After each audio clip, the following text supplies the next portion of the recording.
की इस घटना को समझाने के लिए कि उल्टी स्थिति दिखाई पड़ती है, उसका कारण दूसरा है। जैसे मेरी अपनी समझ में अगर एक बुरा आदमी सफल होता है, सुखी होता है, तो बुरा आदमी एक बहुत बड़ी कॉम्प्लेक्स जटिल घटना है। हो सकता है वो झूठ बोलता है, बेईमानी करता है, लेकिन उसमें कुछ और भी गुण हैं जो हमें दिखाई नहीं पड़ते। वो साहसी हो सकता है, हिम्मतवर हो सकता है, पहल करने वाला हो सकता है, इनिशिएटिव लेने वाला हो सकता है, बुद्धिमान हो सकता है, एक एक कदम को जिंदगी में समझ के उठाने वाला हो सकता है, बेईमान हो सकता है, चोर हो सकता है।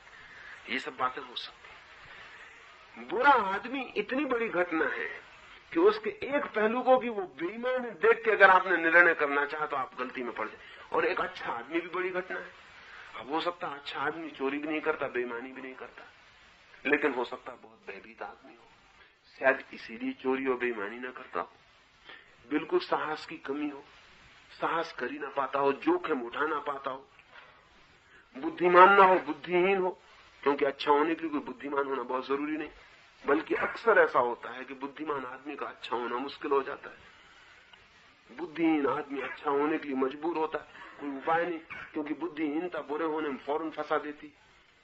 तो बुद्धिहीन हो, लेकिन हम इन सब बातों को नहीं तोलेंगे। हम तो कहेंगे आदमी अच्छा है, झूठ नहीं बोलता, मंदिर जाता है, इसको सफलता मिलनी चाहिए, इसको सुख मिलना चाहिए। मेरी अपनी मान्यता है सफलता मिलती है साहस से। अगर बुरा आदमी भी साहसी है तो सफलता ले आएगा। हाँ, अगर अच्छा आदमी साहसी है तो बुरे आदमी से 1000 गुनी सफलता लाएगा। लेकिन सफलता मिलती है साहस से, बुरे तक को मिल जाती है सफलता। सफलता मिलती है बुद्धिमानी से। अगर बुरा आदमी बुद्धिमान है तो सफल हो जाएगा, अगर अच्छा आदमी बुद्धिमान है तो 1000 गुना सफल हो जाएगा। लेकिन सफलता अच्छे होने भर से नहीं आती, सफलता आती है बुद्धिमानी से, विचार से, विवेक से। और तब हम क्या करते हैं कि हम ऐसा पकड़ लेते हैं एक एक गुण की, आदमी देखो कितना अच्छा है, मंदिर जाता है, रोज प्रार्थना करता है, लेकिन पैसा इसके पास बिल्कुल नहीं। अब मंदिर और प्रार्थना करने से पैसे के होने का क्या संबंध है? कोई भी संबंध नहीं। पैसा कमाना पड़ेगा, और अगर ये नहीं कमा रहा है तो भटक जाएगा, नहीं पैसा कमा पाएगा। और अगर ये सच में अच्छा आदमी है तो पैसा नहीं कमा पाया ये पीड़ा भी इसके मन में नहीं होगी, क्योंकि नहीं कमा पाया तो मैंने नहीं कमाया, बात खत्म हो गई। और इसके मन में ये द्वेष भी नहीं होगा कि फला आदमी बुरा है और वो कमा रहा है। अगर कोई अच्छा आदमी ये कहता है कि मैं सुखी नहीं हूं क्योंकि मैं अच्छा हूं, वो आदमी सुखी है क्योंकि वो बुरा है, तो ये आदमी बुरे होने का सबूत दे रहा है। ये ईर्ष्या से भरा हुआ आदमी है। ये बुरे आदमी को जो जो मिला है सब चाहता है और अच्छा रह के पाना चाहता है। इसकी आकांक्षा ही बड़ी बेहूदी है, इसकी आकांक्षा हद की बेहूदी है। एक तो ये बुरा भी नहीं हुआ, वो बेचारा बुरा भी हो, बुरे होकर उसने 10 लाख रुपए कमा लिए, तो 10 लाख रुपए कमाने में बुरे होने का सौदा चुकाया है, बुरे होने की पीड़ा झेली है, बुरे होने का दंश भी झेला है, कांटा भी झेला है। ये इन कामों को भी नहीं करना चाहता, ना बुरा होना चाहता, ना बुरे होने का दंश झेलना चाहता, ना स्वर्ग बिगाड़ना चाहता, ना कर्म फल बिगाड़ना चाहता, ये कुछ नहीं बिगाड़ना चाहता। ये आदमी मंदिर में पूजा करना चाहता, घर बैठना चाहता, उसको जो 10 लाख मिले वो भी चाहता। और जब इसको नहीं मिलते तो ये कहता है कि फिर यही है कि मेरे पिछले जन्मों का कोई बुरे कर्म का फल भोग रहा हूं, और वो आदमी किसी पिछले जन्म के अच्छे कर्म का फल भोग रहा है। अभी तो जो कर रहा है वो तो उसको फल देने वाला नहीं था, अगले जन्म में लेकिन काय पाएगा, कष्ट नरक भोगेगा। ऐसे वो सांत्वना भी दे रहा है अपने को। वो जो ईर्ष्या है, तो इस आदमी को वो अगले जन्म में नरक भेज के सुख भी पा रहा है कि चलो कोई बात नहीं, आज हम दुख भोग रहे हैं, अगले जन्म में हम तो स्वर्ग में होंगे, तुम नरक में होगे। ये सारी की सारी बात ने कर्म की पूरी वैज्ञानिक चिंतना को एकदम ही मूर्खतापूर्ण कर दिया। मेरा मानना है कि कर्म का फल तत्काल है, लेकिन कर्म बहुत जटिल बात है। साहस भी कर्म है, उसका भी फल है। साहसहीनता भी कर्म है, उसका भी फल है। बुद्धिमानी भी कर्म है, उसका फल है। बुद्धिहीनता भी कर्म है, उसका भी फल है। इनिशिएटिव लेना, पहल करना, जोखिम उठाना भी कर्म है, उसका भी फल है। जोखिम न उठाना, घर में बैठे रहना, वो भी एक कर्म है, उसका भी फल है। और इन सारे कर्मों का इकट्ठा फल होता है। तो इकट्ठे फल को हम किसी एक कारण से जोड़ेंगे तो हम मुश्किल में पड़ जाते हैं। तो एक कारण से नहीं जोड़ा जा सकता। बुरे आदमी सफल हो सकते हैं क्योंकि सफलता के कोई कारण उनके भीतर होंगे। अच्छे आदमी असफल हो सकते हैं क्योंकि असफलता के कोई कारण उनके भीतर होंगे। बुरे आदमी सुखी भी हो सकते हैं क्योंकि सुख के भी कोई कारण उनके भीतर होंगे, और अच्छे आदमी दुखी भी हो सकते हैं क्योंकि दुख के भी कोई कारण उनके भीतर होंगे। अब जैसे ईर्ष्या दुख देती है, और अच्छा आदमी अगर ईर्ष्यालु है तो दुख पाएगा, और हो सकता है बुरा आदमी ईर्ष्यालु ना हो और सुख पाए। अब इसमें क्या, कैसे उससे सुख छीना जा सकता है? अच्छा आदमी हो सकता है स्वार्थी हो और दुख पाए, और बुरा आदमी स्वार्थी ना हो और सुख पाए।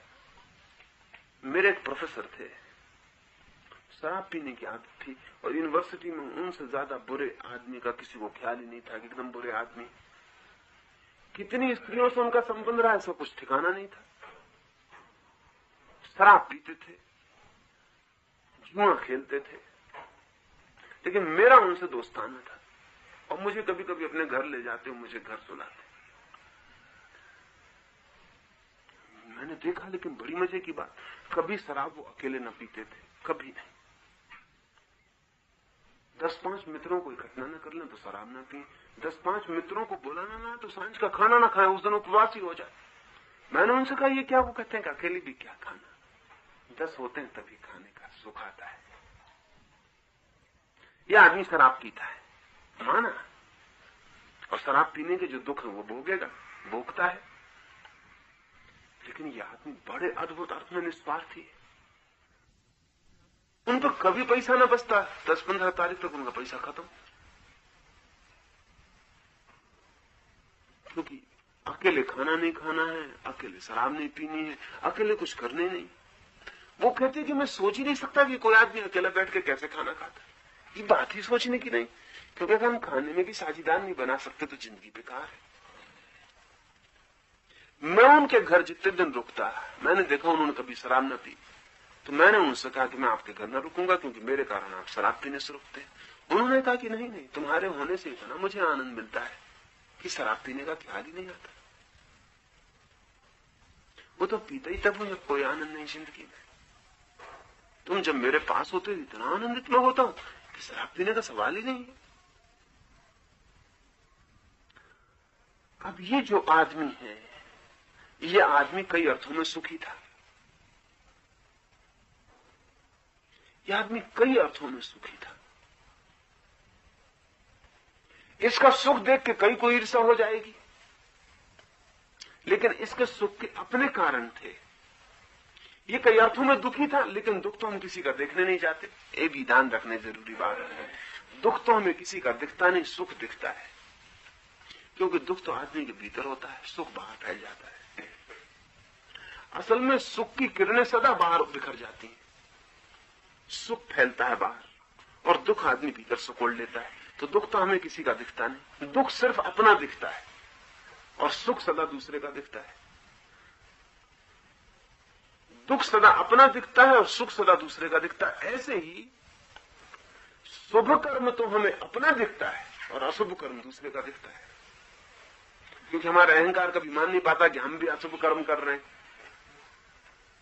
तो हमारे अहंकार को भी सुविधा मिलती कि अशुभ कर्म अगर किए भी होंगे तो किसी और जन्म में किए होंगे, अभी तो मैं कभी नहीं कर रहा हूं, अभी तो मैं एकदम शुभ कर्म कर रहा हूं और दुख भोग रहा हूं। अब ये समझ लेने जैसी है। साइकिक मामला इतना है सिर्फ मनोवैज्ञानिक, कि अपने कर्म को प्रत्येक व्यक्ति शुभ मानता है क्योंकि अहंकार को इससे तृप्ति मिलती है, और अपने दुखों की गिनती करता है, सुखों की कभी गिनती नहीं करता, क्योंकि जो सुख हमें मिल जाता है उसकी गिनती ही भूल जाती है। जो सुख नहीं मिल पाता वो हमारी गिनती में होता है। जो मकान हमारे पास, हमें कभी नहीं लगता कि इससे हमें कोई बड़ा सुख मिल रहा है। हाँ, सड़क पर एक भिखमंगा निकलता, वो कहता देखो कितना आदमी सुखी है, और उस मकान के भीतर जो रह रहा है उसे कभी पता नहीं चलता कि मैं भी सुखी हूं। वो सड़क का भिखमंगा कहता है कितना सुखी है आदमी। ये आदमी, इस मकान वाला भी बड़े महल के बाहर से निकलता तो कहता कितना सुखी है ये आदमी, कैसा मकान, कैसा महल। उस महल में रहने वाले को कोई पता नहीं अपने सुख का। सुख के हम आदी हो जाते हैं, और दुख के हम कभी आदी नहीं हो पाते, तो दुख दिखता ही रहता है और सुख दिखना बंद हो जाता है। अपना दुख दिखता है, अपने शुभ कर्म दिखते हैं कि मैंने ये किया, ये अच्छा किया, क्योंकि अहंकार अपने गलत कर्म को छिपा देता है, मिटा देता है और अपने अच्छे कर्मों की लंबी कतार बढ़ा के खड़ा कर लेता है और तब एक मुश्किल खड़ी हो जाती है। दूसरे के अशुभ कर्म दिखाई पड़ते हैं, क्योंकि दूसरे को शुभ मानना भी हमारे अहंकार को दुख देता है कि हमसे भी कोई अच्छा हो सकता है। साधारण आदमी को छोड़ना, बड़े से बड़े साधु से कहें कि आपसे भी बड़ा साधु एक गांव में आ गए और भी पवित्र आदमी, आग लग जाएगी, क्योंकि ये कैसे हो सकता है कि मुझसे ज्यादा पवित्र आदमी कोई है। तो दूसरे की अपवित्रता हम खोजते रहते हैं निरंतर, इसीलिए निंदा में इतना रस है। निंदा में और कोई कारण नहीं, निंदा का इतना रस है, शायद उससे गहरा कोई रस ही नहीं। न संगीत में आदमी को इतना आनंद आता, न सौंदर्य में जितना निंदा में आता है। सौंदर्य छोड़ सकता है, संगीत छोड़ सकता है, सब छोड़ सकता है। अगर गहरी निंदा का मौका मिल जाए तो उस रस को वो नहीं चूकेगा। अगर हम लोगों की बातचीत पता लगाने जाएं तो 100 में से 90% बातचीत किसी की निंदा से संबंधित होगी। निंदा में रस है, क्योंकि दूसरे को छोटा दिखाने में अपना बड़ा होने का ख्याल है, इसलिए हर आदमी दूसरे को छोटा दिखाने की कोशिश में लगा हुआ है। इसलिए अगर कोई हमसे आके कहे कि फला आदमी बहुत अच्छा है, तो हम एकदम से नहीं मान लेते। हम कहेंगे भाई आपकी बात सुनी, जांच पड़ताल करेंगे, खोजबीन करेंगे, क्योंकि ऐसा हो नहीं सकता कि आदमी इतना अच्छा हो। कहाँ इतने अच्छे आदमी होते हैं, ये सब बातें सब दिखते हैं ऊपर से अच्छे, वो अच्छा होता नहीं। लेकिन एक आदमी हमसे आके कहता कि फला आदमी बिल्कुल चोर है, हम कभी नहीं कहते कि हम खोजबीन करेंगे, हम कहते हैं बिल्कुल हो गई, ये तो होता ही है, सब चोर हैं। जब कोई किसी की बुराई करता है तो हम बिना खोजबीन के मान लेते हैं, तर्क भी नहीं करते, विवाद भी नहीं करते। लेकिन जब कोई किसी की अच्छाई की बात कहता है तो हम बड़े सचेत हो जाते हैं, 1000 तर्क करते हैं और फिर भी भीतर संदेह को रखते हैं और जांच रखते हैं जारी कि कहीं कोई मौका मिल जाए हम बता दें कि देखो वो तुम गलत कहते थे, कि यह आदमी अच्छा था, यह आदमी में ये चीजें दिखाई पड़ गई। हम दूसरे को छोटा दिखाना चाहते हैं, दूसरे को बड़ा मानना बड़ी मजबूरी में होता है, अत्यंत कष्टपूर्ण है ये किसी को बड़ा मानना। इसलिए जिसको हम बड़ा भी मान लें अगर किसी मजबूरी में, तो भी हमारे मन में हम जांच पड़ताल जारी रखते हैं कि कोई मौका मिल जाए कि इसको छोटा सिद्ध कर दे, कोई तरकीब मिल जाए, कोई मौका मिल जाए कि उसको छोटा सिद्ध कर दें, तो हम निश्चिंत हो जाएं, वो बोझ उतर जाए सिर से।